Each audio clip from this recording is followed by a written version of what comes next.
గోవిందాయ నమః. అందరికీ జై శ్రీరామ్. అందరూ బాగున్నారా? భగవంతుడందరినీ చల్లగా చూడాలి. నేను మహాశివరాత్రి ఉత్సవాలకు కడప పర్యటనకు వెళ్ళి వచ్చిన తర్వాత ఇదే మరలా కెమెరా ముందుకు రావడము.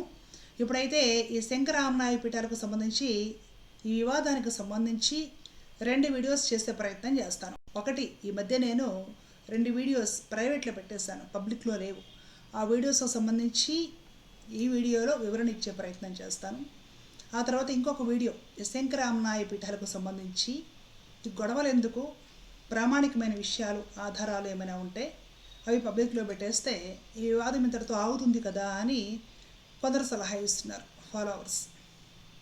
వాళ్ళ అభిప్రాయాన్ని కూడా గౌరవంగా తీసుకొని ఇంకొక వీడియోలో ఈ శంకరామనాయ పీఠాలకు సంబంధించి ఆధారాలు ప్రమాణాలు ఏవైతే ఉన్నాయో వాటిని పబ్లిక్లో పెడుతూ వీడియో చేసే ప్రయత్నం చేస్తాను. ఆ తర్వాత తెలుసుకోవాలి అనుకునే జిజ్ఞాసులు అర్థం చేసుకునే ప్రయత్నం చేస్తారు. లేదు మేము మసిపూసి మారేడుకాయ చేసి గొడవలు చేస్తూనే ఉంటాం అనుకునే వాళ్ళు ఎవరు చెప్పినా ఆపరు, చేసుకుంటూనే ఉంటారు. వాళ్ళని గొడవ చేసుకొనిద్దాం. ఇప్పటి నుండి సరిగ్గా వారం రోజుల క్రితం నేను చేసిన 2 వీడియోస్ పబ్లిక్లో లేవు. ఒకటి దత్తపీఠం వారికి సంబంధించి నేను చేసిన వీడియోస్, ఇంకొకటి శాస్త్రులు సర్వలు అనే టైటిల్ తోటి నేను చేసిన వీడియో. ఈ 2 వీడియోస్ కూడా ప్రైవేట్లో పెట్టడం జరిగింది. అయితే ఈ వీడియోస్ ప్రైవేట్లో పెట్టేసి ఆ తర్వాత నా దగ్గర నుండి వీడియో ఏమి రాకపోయేసరికి ప్రైవేట్లో పెట్టేసి సత్యభామ భయపడిపోయింది, వణికిపోయింది అని కొందరు ఊహాగానాలు చేస్తూ ఉన్నారు. వాళ్ళ ఊహాగానాలకు తెరదించే ప్రయత్నం చేస్తాను ఈ వీడియోలో. ఒకటి, దత్తపీఠంకు సంబంధించి నేను చేసిన వీడియో. ఆ వీడియో నేను అప్లోడ్ చేసిన తర్వాత 500 వ్యూస్ కూడా రాకముందే కొందరు ప్రసిద్ధ యూట్యూబర్స్ నాకు కాల్ చేయడం జరిగింది. ఫోన్ చేసి ఈ వీడియో నువ్వు తీసేయకపోతే కనీసం ట్రిమ్ చేయి, దాంట్లో కొన్ని విషయాలు అనేసి నన్ను బాగా రిక్వెస్ట్ చేయడం జరిగింది. నేను ససేమీరా వీడియో తీయను అని తేల్చి చెప్పేశాను. ఎంత చెప్పినా సరే నేను వినకపోయేసరికి ఆ ప్రసిద్ధ యూట్యూబర్స్ పరమపూజ అహోబిల చేరుస్వామి వారికి కాల్ చేసి వారిని శరణాగతి చేయడం జరిగింది. స్వామి మీరైనా చెప్పండి, మీరు చెప్తే ఆ అమ్మాయి వింటుంది, ఆ వీడియో తీయించండి. ఇది శరణాగతి సారాంశం. ఈ లోపల ఒక 2000 వ్యూస్ అలా వచ్చేసరికి అప్పటికే ఆ వీడియో దత్తపీఠం వాళ్ళకు కూడా రీచ్ అయింది. దత్తపీఠం వాళ్ళ దగ్గర నుండి స్పందన వచ్చింది. దత్తపీఠం వారికి నేను చేసిన వీడియో చేరింది. దత్తపీఠం వాడి దగ్గర నుండి స్పందన వచ్చింది. ఆ తర్వాత ఎవరైతే స్వామి వారు మాట్లాడిన వీడియోలో ఒక క్లిప్ను తీసి అప్పటికప్పుడు హడావిడిగా ఇన్స్టాగ్రామ్లో ఫేస్బుక్లో పోస్ట్ చేసి నైట్ అర్ధరాత్రి మొత్తం వైరల్ చేసేసి తెల్లారేసరికి తగువలు ఆరంభం చేసిన వ్యక్తి ఉన్నారు. ఆ వ్యక్తి స్వామి వారి పైన తాను చేసిన వీడియో తన ఛానల్ నుండి రిమూవ్ చేసి ఆ తర్వాత బహిరంగంగా స్వామి వారికి క్షమాపణ చెప్పడం జరిగింది. దత్తపీఠం వాళ్ళు నా వీడియో చూసిన తర్వాత వారు స్పందించిన తర్వాత ఇదంతా కూడా జరిగింది. వాళ్ళకి విషయం రీచ్ అయింది కాబట్టి, అంటే ఎవరికి చేరాలి అనే ఉద్దేశంతో నేను వీడియో చేశానో ఆ వీడియో దత్తపీఠం వాళ్ళకి రీచ్ అయింది కాబట్టి, వారి నుండి స్పందన వచ్చింది కాబట్టి ఇహ ఆ వీడియో పబ్లిక్లో ఉంచాల్సిన అవసరం లేదు అని మా పెద్దలు సూచించడంతో నేను ఆ వీడియో తీసేసి ప్రైవేట్లో పెట్టేస్తాను. ఈ వీడియో ప్రైవేట్లో పెట్టేటప్పటికి 4000 వ్యూస్ వచ్చి ఉన్నాయి. ఎవరైనా ఈ వీడియో డౌన్లోడ్ చేసుకున్నారో ఏంటో నాకు తెలియదు. మా ఆచార్యులు పరమపూజ్య అహోబిల స్వామి వారు దత్తపీఠం వారు ఆ వీడియో చూశారు కాబట్టి వాళ్ళ దృష్టికి వెళ్ళింది కాబట్టి వాళ్ళు చర్యలు తీసుకుంటారులేమ్మా, నీవు ఇంకా వీడియో పెట్టవద్దు, ఎవరికి చేరాలో ఎవరు చేరాలనే ఉద్దేశం నీకుందో వారికి చేరింది, వారికి నీ విన్నపం అందింది కాబట్టి ఇంకా వీడియో వద్దు తీసేయమని చెప్పడంతో నేను స్వామివారి ఆజ్ఞను మన్నించి ఆ వీడియో తీసేశాను. దాంతోపాటుగా ఎవరైతే పూజ స్వామివారిని పట్టుకొని అసలు ఆ విషయానికి రిలేటెడ్గా కాకుండా నోటికి వచ్చినట్లు ఇష్టం వచ్చినట్లు తిట్టారో వాళ్ళని నేను కూడా అరవడం జరిగింది. శాస్త్రులు శర్మలు అని పేరు పెట్టి ఆ వీడియో కూడా పూజ్య స్వామివారు చూసి వాళ్ళకంటే సంస్కారం లేదు, నోటికి వచ్చినట్టు తిడుతున్నారు, నీ సంస్కారం ఏమైంది, నీవు తిట్టకు, తీసే ఆ వీడియో అని స్వామివారు చెప్పడంతో వారు ఆజ్ఞ శిరసా వహించి నేను ఆ వీడియో తీసేశాను. పరమ పూజ్య ఆచార్యులు వెలుగును చూపించేవారు, భగవంతుడిని చూపించేవారు. అలాంటి ఆచార్యులు చెప్తే వీడియో తీసేయడమే కాదు, వారు ఆజ్ఞాపించాలే కానీ ఛానల్ కూడా తీసేస్తాను, ప్రాణాలు కూడా తీసుకుంటాను. గురుభక్తి లేకుండా భగవంతుడిని చేరడం ఎప్పటికీ సంభవం అవ్వదు. గురుభక్తి లేకుండా భగవంతుడు ఎప్పటికీ అర్థం కాడు. గురువు ఆజ్ఞ మన్నించకపోతే భగవంతుడు కూడా అసహించుకుంటాడు. కాబట్టి అవతల వాళ్ళ నుండి స్పందన వచ్చిన తర్వాత వారికి విషయం చేరింది కాబట్టి వారు పరిశీలిస్తామన్నారు కాబట్టి నేను ఆ వీడియో తీసేయడం జరిగింది. ఈ వీడియో అప్లోడ్ చేసిన తర్వాత సగర్దరు వ్యక్తులు వాళ్ళ వీడియో కూడా తీసేసి బహిరంగ క్షాపన చెప్పడం కూడా జరిగింది. ఇకపోతే ఇంకొక విషయం, బత్తాయిలు అనే ఒక విషయాన్ని బాగా వైరల్ చేసి పడేసి నన్ను ట్రోల్ చేసి పచ్చిబూతులు తిడుతూ పరమ అసభ్యంగా నోటితో చెప్పడానికి భాషలో రాయడానికి వీలు లేకుండా అతి జుగుప్సాకరంగా వైరల్ చేసిన వాళ్ళు కొందరు ఉన్నారు. వీళ్ళందరూ హిందువులే. అసలు నేను ఇంతకు ముందు వీడియోలో ఈ ఆరెంజ్ ఫ్రూట్ చూపించి బత్తాయి అనే వర్డ్ ఎందుకు వాడాను, ఎవరి గురించి వాడాను, మరి భుజాలు తడుముకుంటున్న వాళ్ళందరూ కూడా ఎందుకు తడుముకుంటున్నారు, ఒకసారి నేను ఈ విషయాన్ని ఎవరి గురించి వాడానో ఇంతకు ముందు వీడియోలో ఉంది, ఇంకోసారి వినే ప్రయత్నం చేయండి. భావ ప్రకటన స్వేచ్ఛ కిందకు వస్తుంది. ఈ అభిప్రాయం ఒకవేళ సరైనది కాదు అని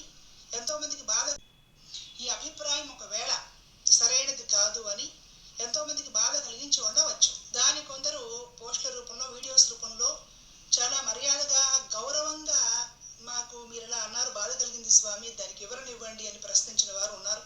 వారి అందరి ప్రశ్నలని లేదా కామెంట్స్ని కూడా మేము గౌరవంగానే స్వాగతిస్తున్నాము. ఇష్టం వచ్చినట్లు నోటికొచ్చినట్లు జీరస్వామివారు హిందూ ద్వేషి, హిందువుని విడగొడుతున్నారు, వైష్ణవం పేరుతో సమాజాన్ని నాశనం చేస్తున్నారు, రాజకీయము, జగను, ఇంకా రకరకాలు, ఏదో జీరస్వామివారు బౌద్ధ భిక్షు అయి ఉండాలి, ఆర్య ద్రావిడ పుస్తకాలు చదువుతున్నారు, హిందువుల్లో చిటికలు తెస్తున్నారు, నోటికి వచ్చినట్లుగా ఇష్టం వచ్చినట్టు మాట్లాడుతున్న బత్తాయిలు ఎవరైతే ఉంటారో, ఈ బత్తాయిలకి ఈ క్షణం నుండే ఈ ఛానల్లోనే ఎవరిని వదిలిపెట్టకుండా ప్రతిరోజు కూడా వీళ్ళకి సమాధానం చెప్పే కార్యక్రమాలు వస్తాయి. క్లియర్గా అర్థమైంది కదండి. ఫస్ట్ వీడియోలోనే చెప్పారు, బత్తాయి లేదా ఆరెంజ్ అనే ఫ్రూట్ చూపించి, అంటే ఈ కలర్ ఏదైతే ఉందో దీన్ని హిందుత్వం పేరుతో వాడేసి గొడవలు తీసుకొని రావడం, ఒక చిన్న విషయానికి రకరకాల కథలు వేసేసి రాద్ధాంతం చేయడం, అమాయకమైన హిందువులను కూడా రెచ్చగొట్టేయడం, ఇలాంటి చేష్టలు చేసేవాళ్ళని, హిందుత్వం ముసుగులో వ్యాపారాలు చేసేవాళ్ళని, హిందుత్వం అనే ముసుగు వేసుకుని మోసాలు చేసేవాళ్ళని నేను బత్తాయి అనే వర్డ్ వాడటం జరిగింది. ఎందుకంటే ఈ ఆరెంజ్ కలర్ ఏదైతే ఉందో ఇది హిందుత్వానికి గుర్తు, దీన్ని అడ్డం పెట్టుకొని మోసం చేయడం. ఇదే స్టాండ్ తీసుకుంటాను ఇప్పుడు కూడా. బత్తాయి అనే వర్డ్ కాస్త బాధగా అనిపిస్తే ఆరెంజ్ అని పిలుద్దాం, తప్పేముంది? స్పష్టంగా మొదటి వీడియోలోనే చెప్పాను నేను బత్తాయి అనే వర్డ్ ఎవరి కోసం వాడాను. మరి వీళ్ళందరూ రసం పిండేస్తాము అది ఇది, ఓ భామ బత్తాయిలు భామ అని పెట్టి భుజాలు తడుముకుంటూ వీడియోలు చేయాల్సిన అవసరం ఏమొచ్చింది? అంటే వీళ్ళ నిజాలు మొత్తం బయటకు వస్తాయని భయమా? ఆ రోజు ఏమి అడిగానో ఈరోజు అదే అడుగుతున్నాను. స్వామివారు అన్నది ఏమిటి? మూడు విషయాలు. శంకర పరమ వైష్ణవులు వారి చతురామనాయ పీఠాలు స్థాపించలేదు, విద్యారణ్యుల వారు స్థాపించారు. ఇదే దీనికి రాద్ధాంతం ఏంటి? దానికి జవాబు చెప్పాల్సింది ఆమనాయ మఠాల వారు. మన దక్షిణాది ఆమనాయ మఠంగా ప్రచారంలో ఉన్న శృంగేరి వాడు చెప్పాలి. ఇప్పటి వరకు అఫీషియల్గా వారు నోరెత్తి మాట్లాడలేదు. ఎంత గొడవ జరుగుతున్నా సరే వాళ్ళు ఎవరూ మాట్లాడాల. ఏం నిజాలు బయటకు వస్తాయనేసి గోల గోల గోల. నోటికి వచ్చిన తిట్లు మీరు తిడుతున్నారే, ఇన్ని తిట్లు మీరు ఒక యతిని పట్టుకొని తిట్టొచ్చు. అది కూడా ఏమిటి? ఒక సామాజిక సేవకుడిని, నిరంతరము గిరిజన దళితుల అభ్యున్నతి కోసం కృషి చేస్తున్న ఒక వ్యక్తి, ఒక మహోన్నతమైన వ్యక్తిత్వం కలిగిన వ్యక్తి.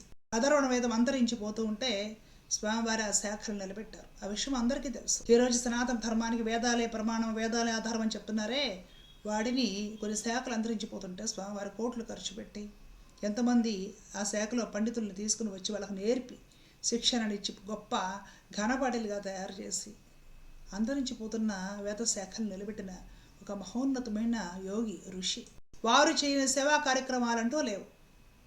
ఒక్క రోజైనా సరే ఈరోజు ఎవరైతే ఓ అని ఎగురుతున్నారో, రాజకీయ రంగులు పులిమి, తిరుపతి కల్తీ లడ్డు వివాదమని, జగన్ ఏదో రక్షించాలని, ఇంకొకటని రియల్ ఎస్టేట్ అని నోటికి వచ్చినట్లుగా, అసలు వారు మాట్లాడిన మొక్కకు సంబంధం లేకుండా నోటికి వచ్చినట్టు ఇష్టం వచ్చినట్టు బూతులు తిడుతున్న వాళ్ళని, ఆరెంజెస్ని, నేను ఈ మాట నుండి బయటకు వెళ్ళాను, ఈ ఆరెంజెస్ని నేను అడుగుతున్నాను, వారు చేసిన మంచి కార్యక్రమాలను ఏ రోజైనా మీరు మెచ్చుకున్నారా? వేలాది మంది గిరిజనులకి, హరిజనులకి, అర్చకులకు ట్రైనింగ్ ఇచ్చిన చరిత్ర స్వామివారికి ఉంది. వీళ్ళ కడుపు అంటే అదే. ఆ ఊరు అవతలు పెట్టిన వాళ్ళకి ఎందుకు ట్రైనింగ్ ఇవ్వాలి? ఎందుకు గుళ్ళోకి తీసుకుని వెళ్ళాలి? ఎందుకు వాళ్ళు దేవుణ్ణి తాకాలి? ఎందుకు వాళ్ళు అర్చకులు అవ్వాలి? ఈ కడుపు మంట పాపం ఎప్పటి నుంచో ఉంది. ఇది బయటకు చెప్పుకోలేరు వీళ్ళు. వాళ్ళు వచ్చి తంతారని బయటకు చెప్పుకోలేక ఆగి అదును కోసం ఎదురు చూసి ఈ 2 ముక్కలు అప్పటికప్పుడే దాన్ని కట్ చేసి అప్పటికప్పుడు ఇన్స్టాగ్రామ్లో పెట్టి వైరల్ చేసి అర్ధరాత్రి 12:45 స్వామివారిని ఎప్పుడు కూడా ద్వేషిస్తూ వీడియోలు చేసే ఒక పీఠం తాలూకా వ్యక్తులు నాకు ఈ క్లిప్ని వాట్సాప్ చేశారు. అంత అర్ధరాత్రి నాకు వాట్సాప్ చేస్తున్న అవసరం ఏమిటి? అప్పటికప్పుడు హడావుడిగా వైరల్ చేస్తున్న అవసరం ఏమిటి? అసలు ఏం జరిగిందని వాళ్ళని ఖండించినందుకు నా మీద ట్రోలింగ్. బత్తాయిలు అనే ఒక వర్డ్ని స్తనాలకు వాడేసి నీచమైన ట్రోలింగ్. వీళ్ళని హిందువులు అంటారా? వీళ్ళని? ఈ ట్రోలింగ్ చేసే వాళ్ళని స్పష్టంగా అడుగుతున్నాను. ఏరా, మీ అమ్మకి లేవా స్తనాలు? స్తన్యపానం చేయకుండానే పెరిగారా మీరు? మీ అక్కకి, చెల్లికి, మీ భార్యకి, మీ కూతురుంటే కూతురికి ఎవరికి స్తనాలు లేవా? సాటి హిందువుల మీద ఇంత ద్వేషం కక్కుతున్నారంటే, ఇంత ఉన్మాదంగా తయారవుతున్నారంటే వీళ్ళని బత్తాయిలను కాదు, ఎంతకంటే నీచమైన పదాలు కూడా వాడచ్చు. తప్పేమీ లేదు. అనాదిగా ఉన్న ఒక వైదిక పరంపర భాగవత సాంప్రదాయం మీద వీళ్ళంత విద్వేషంగా అక్కుతున్నారంటే, ఈ కాలంలో ఉన్న స్వామీజీలు, యతులు, పీఠాధిపతులు ఎవ్వరూ చేయలేనన్ని ఊహించలేనన్ని సేవా కార్యక్రమాలు చేరుస్వామి వారు చేసి చూపించారు, చేస్తున్నారు. అలాంటి ఒక మహోన్నతమైన వ్యక్తిని పట్టుకొని కేవలం శపద్వేషి హిందువులు జిల్చుతున్నారు, రియల్ ఎస్టేట్ వ్యాపారం చేస్తున్నారు. ఇలా ఇంకా రకరకాల నోటితో చెప్పుకోలేని బూతులు. వీళ్ళని బత్తాయిలు అంటే తప్ప వారు ఏం అభిప్రాయం వ్యక్తం చేశారో మీరేం కూతలు కూస్తున్నారు? సిగ్గుందా మీకు? వాడు ఎవడో వాగుతున్నాడు, ఈ చెన్నిచేరు స్వామికి పెళ్ళయింది అని. ఏరా, నీ అమ్మనిచ్చి పెళ్లి చేసావా? నీ కూతురునిచ్చి పెళ్లి చేసావా? సిగ్గుందా? చెప్పు తీసుకుని కొట్టినా కూడా ఇలాంటి వేదవాళ్ళని అది కూడా తక్కువే అవుతుంది. చెప్పు తీసుకొని దవడ పగలగొట్టినా, పళ్ళు రాలగొట్టినా కూడా, నడి రోడ్డు మీద లాక్కొచ్చి ఈడ్చి కొట్టినా కూడా అది కూడా తక్కువే అవుతుంది. హిందుత్వ పరిరక్షణ అంటే యతుల్ని నోటికి వచ్చినట్టు నిరాధారంగా ఒక్క ప్రూఫ్ చూపించకుండా తిట్టడమా? స్వామివారు వ్యక్తం చేసే అభిప్రాయానికి కంప్లీట్గా ప్రూఫ్లు చూపిస్తూ నేను వీడియో చేస్తాను. మీరందరూ ముక్కులు నేలకేసి రాయడానికి రెడీగా ఉండండి. అసలు ఈ ట్రోలింగ్లు ఇవన్నీ కూడా ఎవరు చేశారు అనేసి కాస్త లోతుగా గమనిస్తే వీళ్ళకి అసలు ఏమీ తెలియదు. ఏదో రకంగా జాతీయవాదం, హిందుత్వ పరిరక్షణ అని చెప్పి ఇప్పుడు బీజేపీలోకి దూరాలి. ఎవరో ఒక మహిళ జర్నలిస్ట్ అంట, ఏదో జర్నలిస్టు రాణి ఫేస్బుక్లో నా గురించి ఏదో ఒక వీడియో పెట్టి అందులో పళ్ళు రాలు కొడతాను అంటుంది. నన్ను చెప్పు తీసుకొని దవడ పగల కొడతాను, నేను కూడా వీడియో చేయగలను, నేనేం తక్కువ కాదు అనడానికి నాకు నోరుంది. ఒక మహిళ కదా, చూడడానికి నాకంటే పెద్దలా ఉందని ఆవిడ ఫోన్ నెంబర్ తీసుకొని ఫోన్ చేస్తే ఆవిడకు అయోమయం, గందరగోళం. నేను 20 ఏళ్ళలోని జర్నలిస్ట్ని, మున్సిపాలిటీ కార్పొరేషన్ ఎలక్షన్లో ఇది తప్ప ఇంకొక మాట మాట్లాడదండి ఆవిడ. మున్సిపాలిటీ కార్పొరేషన్ ఎలక్షన్లో అసలు ఆవిడ ఏం మాట్లాడుతుందో నాకు అర్థం కాక కట్ చేస్తాను ఫోన్. అంటే వీళ్ళకి ఏమీ తెలియదు హిందుత్వ పరిరక్షణ, జాతీయవాదం. వీళ్ళు ఏదో రకంగా ఇప్పుడు తొందరగా బీజేపీలో చేరిపోవాలి. ఇలాంటి వాళ్ళ వల్ల ఎంతో కొంత హిందుత్వానికి మేలు జరుగుతున్న బీజేపీకి కూడా ప్రమాదం, గుర్తుపెట్టుకోండి. తెల్లారు లెగిస్తే వీళ్ళందరూ ఆ మోదీ గారిని కేవలం హిందుత్వం కోసమే పనిచేస్తున్నాడు అన్నట్లుగా చూపిస్తారు వీళ్ళు. ఎందుకంటే ఏదో ఒక రకంగా విధంగా బీజేపీకి భజన చేసి అందులో చేరిపోవాలి.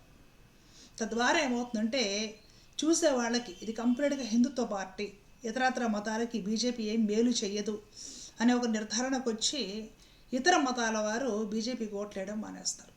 బీజేపీ రేపు ఎలక్షన్స్లో పోయిందంటే ఇదిగో ఈ అతి ఉన్మాదమే కారణము. మనకి ఏదైనా ఒక మేలు జరుగుతుంటే చాప కింద నీరులా మేలు జరిపించుకోవాలి. అది వదిలేసి రెయిన్బోలు అందులో దూరడం కోసము హిందుత్వాన్ని బీజేపీకి హిందుత్వాన్ని అంటగట్టేశారు. ఈ బీజేపీ, ఈ మోదీ గారు ఇతర మతాల వారికి చేసిన మేలు కూడా చాలా ఉంది. ముస్లిమ్స్కి కూడా చాలా చేశారు. ముస్లిం మహిళలు కొన్ని రకాల చట్టాలు తీసుకొస్తే వాళ్ళు చాలా ఆనందంగా ఉన్నారు, సంతోషాన్ని వ్యక్తపరిచారు. ఇతర మతాలకి అందరికీ మేలు చేస్తారు మోదీ గారు. అయినా సరే ఈ ఉన్మాదులు చేసే చేష్టలకి, వీళ్ళ ఎక్స్ట్రాలకి, ఇన్స్టాగ్రామ్లో, ఫేస్బుక్లో వీళ్ళు పెట్టే పోస్టులు, వీళ్ళ ఎక్స్ట్రాలకి ఇతర మతాల వారికి ఏంటంటే ఈ బీజేపీ కేవలం ఒక హిందుత్వ పార్టీ, మతపరమైన పార్టీ అని ఒక ముద్ర వీళ్ళే వేసేస్తారు. రేపు వేరే వాళ్ళు ఓట్లేరు. ఈ మన హిందువులు కూడా రేపు పొద్దున ఎలక్షన్లు వచ్చినట్టు ఎవరు డబ్బులు ఇస్తే వాళ్ళ ఓట్లు గుద్దేస్తారు. ఈరోజు ఎంతో కొంత రామ మందిరం లాంటివి తీసుకొచ్చేసి కాస్త హిందువులకు పర్లేదు, మేలు జరుగుతుంది అనిపించే పార్టీని వీళ్ళే ఓడించేస్తారు. ఏంటంటే అతి చేష్టలు. వీళ్ళకి ఏమీ తెలియదండి. వీళ్ళకి అసలుకి వేద శాస్త్రాలు తెలియదు, ఒక అథెంటిక్ గురు పరంపర లేదు, వీళ్ళకి ఆగమ సాంప్రదాయాలు, దేవాలయ మర్యాదలు, ఒక సాంప్రదాయం, పద్ధతి, పాడు ఏమీ తెలియదు. హిందుత్వం బీజేపీ, మోదీ. ఈ ఎక్స్ట్రాల వల్ల మోదీ గారికి పరువు పోతుంది, ఇంకేం లేదు. ఈ ఎక్స్ట్రాల వలన బీజేపీకి ప్రాబ్లం అవుతుంది. నా మీద వీడియోలు పెట్టి నేను ట్రోలింగ్ చేసేవాళ్ళకి చెప్తున్నా, చతరాంనాయ పీఠాధిపతుల్ని తమ్మునేళ్ళలో పెట్టినా కూడా రాని వ్యూస్, రాజకీయ నాయకుల్ని ఇంకెవరినైనా ఫేమస్ పర్సన్స్ తమ్మునేళ్ళలో పెట్టినా కూడా రాని వ్యూస్.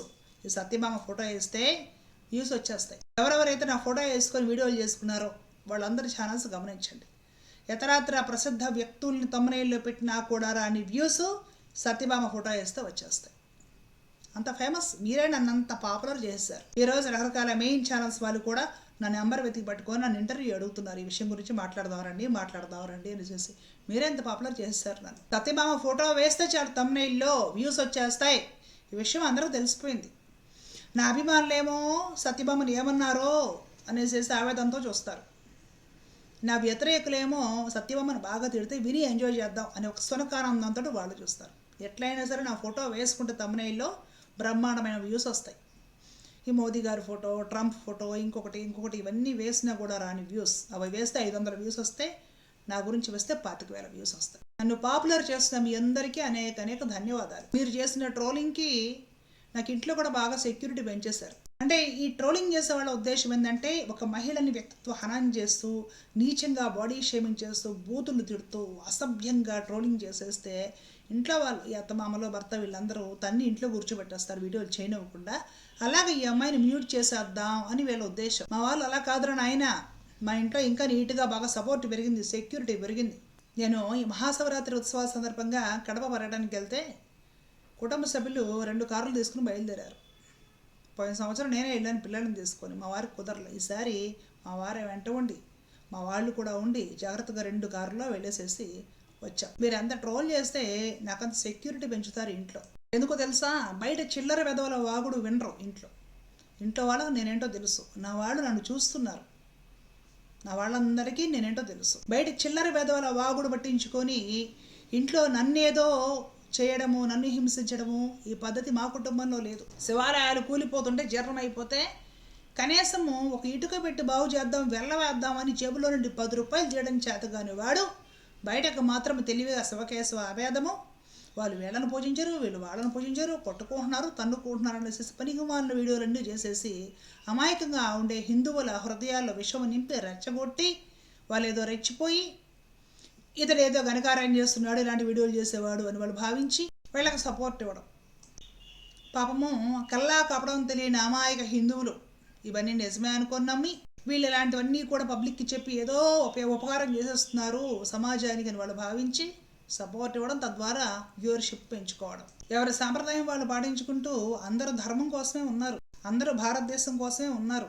ఈ మట్టి, ఈ నేల, ఈ గాలి, ఈ ప్రకృతి అందరికీ ప్రేమైంది. కానీ ఏదో దుర్మార్గంగా చిత్రీకరించి అమాయక హిందువుని రెచ్చగొడుతూ దైవం ముసుగులో వ్యాపారాలు చేస్తూ, హిందుత్వం అనేది ఒకటి అంటే ఇదిగోండి ఈ ఆరెంజ్ కలర్ అడ్డం పెట్టుకొని అమాయకులను మోసం చేస్తూ ఎవరైతే ఇంటి దొంగలు ఉన్నారో ఇంటి దొంగలను వాయించడం ఈ రోజు నాకు కొత్తగా గోవింద సేవా ఛానల్ స్టార్ట్ చేసిన దగ్గర నుండి వాయిస్తూనే ఉన్నాను, అది నేను కంటిన్యూ చేస్తాను. ఇక నుండి ఈ ఇంటి దొంగల పేరు ఆరెంజ్. ఈ ఆరెంజ్ పేరుతోటి మీరు నన్ను పాపులర్ చేశారు కాబట్టి ఇదే కంటిన్యూ చేస్తాను. నేను సాంప్రదాయాల మధ్య విభేదాలు సృష్టించడం, దాన్ని ఏదో ఒక దుర్మార్గంగా పబ్లిక్కి చూపించడం, ధర్మం ముసుగులో దేవుడి ముసుగులో వ్యాపారాలు చేయడం, ముఖ్యంగా అమాయక హిందువులని, అంతకంటే ముఖ్యంగా అమాయక మహిళలని వంచడం, ఈ ఇంటి దొంగలందరినీ, ఈ ఆరెంజ్ ఫ్రూట్స్ అందరినీ పూర్వం నుంచి వాయించుకుంటూనే వస్తున్నాను, వాయిస్తూనే ఉంటాను. కంటిన్యూగా నా వీడియోస్ వస్తూనే ఉంటాయి. ఇకపోతే బ్యాలెన్స్ వీడియో, ఈ శంకర్ పీఠాలకు సంబంధించి ప్రామాణికత ఏమిటి అనేది ఆధారాలతో సహా క్లియర్గా ఒక వీడియో చేసేసి ఇంతటితోటి ఈ టాపిక్ ఏదైతే ఉందో దీన్ని ముగిస్తాను. నా మీద బాగా ట్రోలింగ్ చేసుకునే వాళ్ళు చేసుకోండి, నేను చెప్పను, ఏం చేస్తానో నా యాక్టివిటీ చేసి ఆ తర్వాత పబ్లిక్కి చూపిస్తాను. ధర్మో రక్షిత రక్షిత. జై శ్రీమన్నారాయణ. కృష్ణార్పణ.